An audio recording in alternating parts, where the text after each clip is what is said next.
बिस्मिल्लाहिर्रहमानिर्रहीम। अस्सलाम वालेकुम डियर स्टूडेंट्स। आज आप पढ़ेंगे कंप्यूटर साइंस का chapter number 5 computer architecture, lecture number 5 of week 3।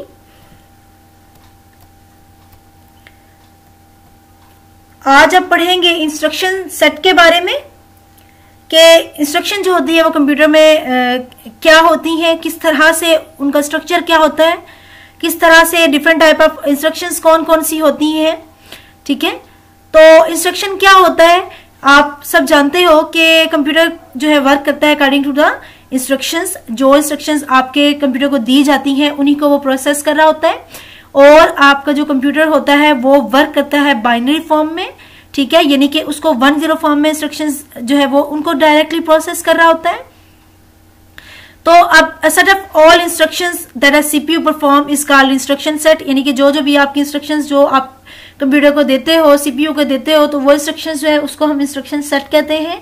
और different types of instruction sets होते हैं, और नॉर्मली एक जो सीपीयू है आपका वो 80 to 120 इंस्ट्रक्शंस को एग्जीक्यूट कर रहा होता है। ठीक है, तो हमारे पास जो आपकी इंस्ट्रक्शंस होती हैं, फॉर एग्जांपल इंस्ट्रक्शंस आपका ग्रुप ऑफ बिट्स होता है, यानी कि नंबर ऑफ बिट्स होती है एक इंस्ट्रक्शन के अंदर। सपोज हम क्या करना चाह रहे हैं, 2 वैल्यूज के ऐड करना चाह रहे हैं, 2 और 3 वैल्यूज हैं और इनको हम ऐड करना चाह रहे हैं। अब हमारे पास ऐड जो है उसका कोड बाइनरी कोड 101 है, 2 का बाइनरी कोड 01 है एंड 3 का बाइनरी कोड 11 है। तो ये टोटल हमारे पास बाइनरी जो एक कोड बनता है, और ये हमारे पास इंस्ट्रक्शन बनती है जो कि हमारा सीपीयू जो है वो प्रोसेस करेगा। ठीक है, इसी तरह हमारे पास जो इंस्ट्रक्शन होता है उसका स्ट्रक्चर, उसमें हमारे पास 2 फील्ड्स होती है, एक ऑपरेशन कोड होता है, एक ऑपरेंड कोड होता है। ठीक है, और एक हमारे पास जैसे ऐड है, तो ये एक हमारे पास ऑपरेशन कोड है दैट इज डिटरमाइनिंग के हमारे पास कौन सा ऑपरेशन परफॉर्म हो रहा है, ऐड ऑपरेशन परफॉर्म हो रहा है। और यहाँ पर हमारे पास 2 ऑपरेंड्स हैं, ठीक है, जो कि क्या कर रही है, बता रहे हैं कि किन के ऊपर ऑपरेशन परफॉर्म होना है, यानी कि 2 और 3 के ऊपर एडिशन का ऑपरेशन परफॉर्म होना है। तो ये हमारे पास टोटल एक इंस्ट्रक्शन बनती है। इंस्ट्रक्शंस हमारे पास 4 टाइप्स की होती हैं। एक हमारे पास है data transfer instructions, number 2 arithmetic and logic instructions, number 3 IO instructions and number 4 control transfer instructions.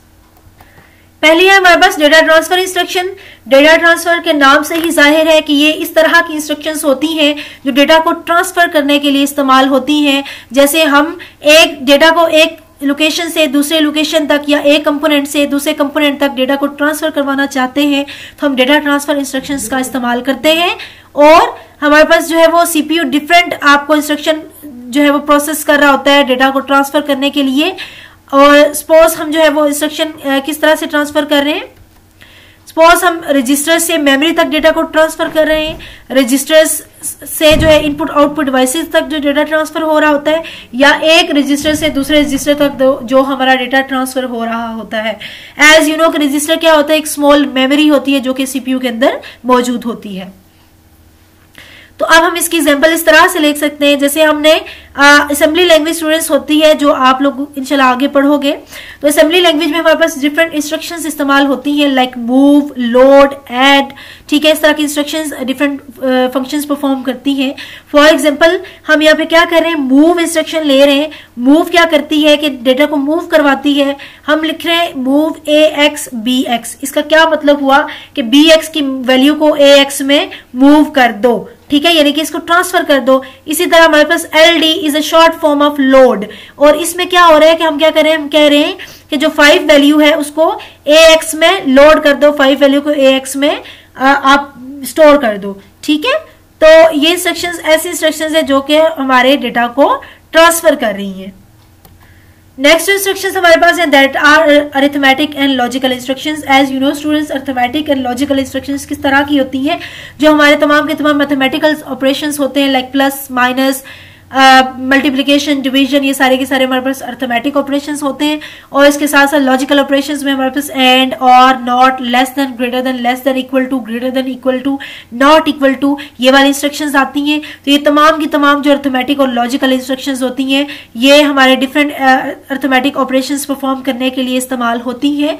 और ये हमारे ऑपरेशन जो है वो कौन सा यूनिट सीपीयू का यूनिट प्रोसेस कर रहा होता है, हमारे पास जो ALU यूनिट होता है arithmetic arithmetic and logic unit, वो हमारे पास जो है वो अर्थमेटिक एंड लॉजिकल इंस्ट्रक्शंस को प्रोसेस कर रहा होता है।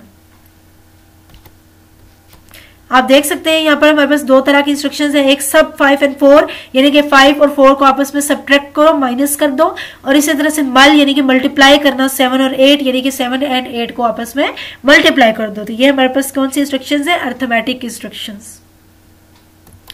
फिर नेक्स्ट हमारे पास स्टूडेंट्स इंस्ट्रक्शंस है IO instructions. IO stands for input and output instructions. Mean कि आप कंप्यूटर के अंदर डिफरेंट डिवाइसेस होती है, इनपुट डिवाइसेस, आउटपुट डिवाइसेस। तो इन डिवाइसेस से सीपीयू तक या रैम जो डेटा आ रहा होता है, या सीपीयू से इन डिवाइसेस आउटपुट डिवाइसेस तक डेटा जा रहा होता है, तो वो ऑब्वियसली कमांड्स के जरिए, इंस्ट्रक्शंस के जरिए आ रहा होता है। तो हम क्या करते हैं कि रीड कर रहे होते हैं डेटा पेरिफेरल डिवाइसेस से, या पेरिफेरल डिवाइसेस तक डेटा को राइट कर रहे होते हैं। तो ये ऐसी इंस्ट्रक्शन जो रीडिंग और राइटिंग पर्पस के लिए इस्तेमाल होती है, from input devices to CPU and from CPU to output devices. तो ये वाली जो इंस्ट्रक्शंस हमारी होती है वो आईओ इंस्ट्रक्शंस कहलाती हैं। नेक्स्ट हमारे पास है स्टूडेंट्स कंट्रोल ट्रांसफर इंस्ट्रक्शंस। ये वाली इंस्ट्रक्शंस वो इंस्ट्रक्शंस होती हैं जो हमारे कंट्रोल को ट्रांसफर करती हैं, ताकि हम एक specific part of the instruction को, जो प्रोग्राम में एक स्पेसिफिक इंस्ट्रक्शन है उसको हम लोग एग्जीक्यूट कर सके। ठीक है, क्योंकि आपकी जो ये वाली इंस्ट्रक्शंस होती हैं, these instructions used to change the sequence of instruction of a program are called control transfer instruction. यानी कि आपका जो एक इंस्ट्रक्शन सेट होता है उसमें आपकी डिफरेंट, सपोज यहाँ पे इंस्ट्रक्शंस हैं 1 2 3 4 5, और यहाँ पर हम क्या कर रहे हैं, सपोज ये कह रहे हैं कि सीक्वेंस में हमने इंस्ट्रक्शन को नहीं चलाना, बल्कि हमने डायरेक्ट 1 के बाद हमने 5th को चलाना है। तो हम कौन सी इंस्ट्रक्शन यूज करेंगे? जंप 5। यानी कि हम कह रहे हैं कि कंट्रोल को 1 से सीधा 5 पे ले आओ ताकि 5 वाली इंस्ट्रक्शन चल सके। इसी तरह हमारे पास एक सी लैंग्वेज का हमारे पास कोड है जिसमें हम कह रहे हैं कि if x greater than 5 print f yes else print f no। यानी कि हम क्या कह रहे हैं कि अगर x की वैल्यू 5 से ग्रेटर है तो कंट्रोल को यहां पर लेके आओ नेक्स्ट लाइन में, यानी कि yes को प्रिंट कर दो, और अगर ऐसा नहीं है तो कंट्रोल को डायरेक्ट तुम 4th लाइन में ले आओ और प्रिंट करो no।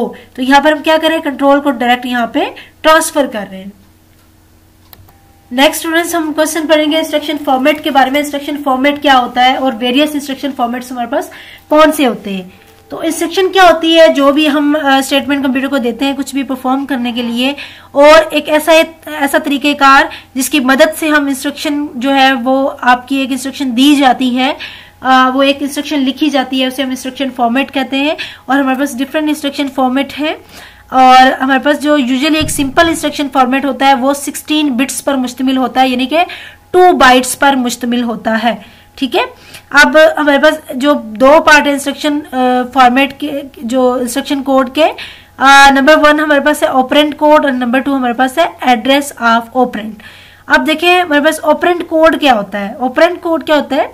Operand code specifies the operation to be perform by the computer such as add, sub and move. जैसा कि हम देख सकते हैं यहाँ पर हम क्या करें, एड ax bx, यानी कि ax के अंदर जो वैल्यू पड़ी हुई है उसको भी ऐड कर दो, और bx के अंदर जो वैल्यू पड़ी हुई है इन दोनों को आपस में ऐड कर दो। तो हमने क्या किया, ऑपरेशन कौन सा यहाँ पे परफॉर्म किया, ऐड ऑपरेशन परफॉर्म किया। ठीक है, और ऑपरेंड्स क्या होते हैं? ऑपरेंड्स कोई भी वैल्यू या फिर रजिस्टर हो सकता है जिसके ऊपर हम ऑपरेशन को यहाँ पर परफॉर्म करते हैं। ठीक है, तो यहाँ पर आप देख सकते हैं टोटल 16 बिट्स की हमारे पास इंस्ट्रक्शन है, जिसमें ओपी कोड जो हमारे पास है, ठीक है, वो क्या है, वो 4 बिट्स का है। यहाँ पर 4 बिट्स है, 6 बिट्स जो है वो हमने ax के लिए यूज किए हैं, और 6 बिट्स हमने bx के लिए यूज किए हैं। ठीक है, ओपी कोड यहाँ पर हमारे पास क्या है, 4 बिट्स का है, यानी कि ऐड हमारे पास 4 बिट्स का है, और ax के लिए भी हमने 6 बिट्स यूज किए और bx के लिए भी हमने 6 बिट्स यूज किए। तो टोटल हमारे पास 16 बिट्स जो है वो अवेलेबल है एक इंस्ट्रक्शन को राइट करने के लिए। नेक्स्ट है हमारे पास address of operand. Address of operand क्या होता है, यानी कि address operand refer to a location in main memory where the value stored, यानी कि जहां पर आपकी वैल्यू स्टोर्ड होती है उसे हम क्या कहते हैं, एड्रेस ऑफ ऑपरेंड कहते हैं, और उनके ऊपर हम डिफरेंट ऑपरेशंस को परफॉर्म करते हैं। अब हमारे पास डिफरेंट तरह के इंस्ट्रक्शन फॉर्मेट्स होते हैं। नंबर 1 हमारे पास जीरो एड्रेस इंस्ट्रक्शन फॉर्मेट है। जीरो एड्रेस का मतलब यही है कि यहाँ पर जो हमारी वैल्यूज है वो नहीं है, सिर्फ ये वाला कोड है, सिर्फ हमारे पास ओपी कोड है, और एड्रेस हमारे पास एड्रेस ऑफ ऑपरेंड बिल्कुल भी नहीं है, यानी कि एब्सेंट है। ठीक है, जीरो एड्रेस। तो यहाँ पर क्या होता है, zero address instruction format and address field is absent in the instruction.